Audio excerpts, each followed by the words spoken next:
আরে একটা কথা ছিল, তোমাদেরকে কি আর বলবো, যা কিছু করো বাড়ির পাশে কাউকে প্রেম করো না, কারণ এরকম আমার একটা কেস হয়েছিল।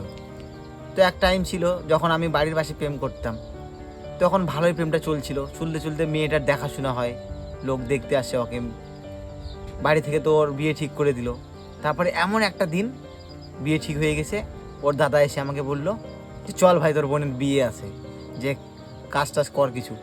তা মাথাটা কার গরম হয় না ওই টাইমে ওই কথা শুনে, মনে হচ্ছিলো শালাকে ধরে দিই এখন এই ক্যালানিটা, কিন্তু কি করব, সে তো শালা বডিওয়ালা মাল ছিল, ভয়ে কিছু করতে পারিনি আমি।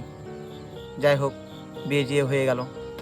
আবার সেই বিয়ে হওয়ার 2 বছর পর তার সঙ্গে মেয়ের সঙ্গে আমার দেখা এক দোকানে, সঙ্গে নিয়ে এসছে, তার একটা বাচ্চা হয়ে গেছে, বাচ্চাটা ছিল তার পাশে।